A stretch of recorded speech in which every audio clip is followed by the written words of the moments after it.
আসসালামু আলাইকুম। ডেইলি প্রবাসী নিউজে আপনাকে স্বাগতম। সুপ্রিয় দর্শক, দেশ এবং প্রবাস যে যেখান থেকে যুক্ত হয়েছেন আপনাদের সবাইকে জানাচ্ছি আন্তরিক শুভেচ্ছা।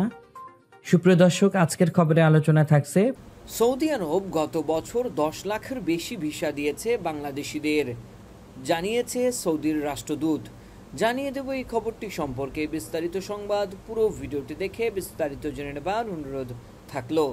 সৌদি আরবে নিযুক্ত রাষ্ট্রদূত এসা ইউসুফ এসা আল দুহাইলান জানিয়েছেন, গত বছর সৌদি আরব বাংলাদেশি নাগরিকদের 10 লাখেরও বেশি ভিসা দিয়েছে এবং আরও বেশি বাংলাদেশিকে স্বাগত জানানো হচ্ছে। বর্তমানে সৌদি আরবে 32 লাখেরও বেশি বাংলাদেশি কর্মরত আছেন, যা দেশের বাহিরের সবচেয়ে বড় প্রবাসী বাংলাদেশি সম্প্রদায়ন। ঢাকায় সৌদি দূতাবাসের আয়োজিত সৌদি আরবের 94তম জাতীয় দিবসের সংবর্ধনা অনুষ্ঠানে রাষ্ট্রদূত এসব কথা বলেন। এছাড়াও তিনি হজ ও ওমরাহ আয়োজনে দুই দেশের অর্থনৈতিক ও সাংস্কৃতিক সম্পর্ক এবং সৌদি আরবের মানবিক সহায়তা কার্যক্রম নিয়ে আলোচনা করেন।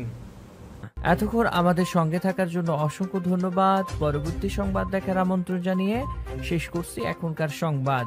প্রতিদিন সৌদি আরবের গুরুত্বপূর্ণ খবর জানতে ডেইলি প্রবাসী নিউজ ইউটিউব চ্যানেলটিকে সাবস্ক্রাইব করে পাশে থাকা বেল বাটনটি প্রেস করে দিন, যাতে করে সৌদির পরবর্তী কোনো খবর মিস না করেন।